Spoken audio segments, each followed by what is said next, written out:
வணக்கம். தேர்தல் முறை தான் ஒரு ஜனநாயக முறை அப்படிங்கிற ஒரு மாற்றத்தை ஏற்படுத்தி அப்படின்னு சொல்லலாம்.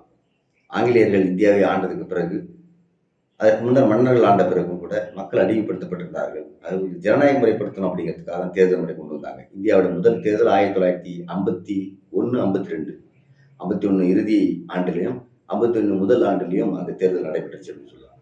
தேர்தல் எப்படி நடந்துச்சு அப்படின்னு கேட்டீங்கன்னா, வாக்குச்சீட்டு முறை தான் முதல் அறிமுகப்படுத்தப்பட்டது. அப்ப இந்த வாக்குச்சீட்டு முறைக்கு மக்களை தயார்படுத்துற நிலைக்காக ஒரு மாடல் எலெக்ஷன் கூட நடத்துறாங்க. அதாவது ஓட்டு எப்படி போடுறது, அந்த வாக்குச்சீட்டு எப்படி இருக்கும், அதில் எப்படி முத்திரை பதிக்கிறது, அது எப்படி எண்றது அப்படிங்கிறதுக்காக ஒரு ஆண்டுகள் இந்தியாவில் தேர்தல் ஒரு மக்களிடையே நடைமுறைப்படுத்தக்கூடிய ஒரு ட்ரையல் பார்க்குற மாதிரியான ஒரு சூழ்நிலை ஏற்பட்டுச்சு. 52 தான் தேர்தல் போட்டாங்க. அப்ப நேரடியா நீங்க வாக்குச்சீட்டை எந்த சின்னத்தில் செலுத்த வேண்டுமோ அந்த சின்னத்தில் செலுத்திட்டு, அந்தந்த சின்னத்துக்கும் தனித்தனியா ஒரு வண்ணங்கள்ல பெட்டிகள் வைக்கப்பட்டிருக்கும். அந்த பெட்டியில தான் போடணும்.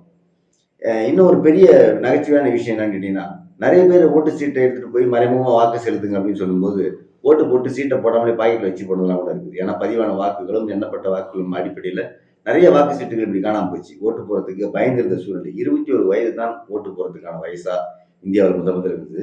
அதற்கு பிறகு கொஞ்சம் கொஞ்சமா மாற்றம் ஏற்பட்டு மக்களுடைய ஒரு மனித உரிமை செயல்பாடுகள் இதெல்லாம் ஏற்பட்ட பிறகு அவர்களுக்கான மனநிலை அடிப்படையில் இந்த வாக்கு சீட்டு முறை கொஞ்சம் கொஞ்சமாக மாற்றப்பட்டு இப்பொழுது வாக்கு இயந்திரம் மூலமா ஓட்டு போடுற ஒரு நிலைமை ஏற்பட்டிருக்குது.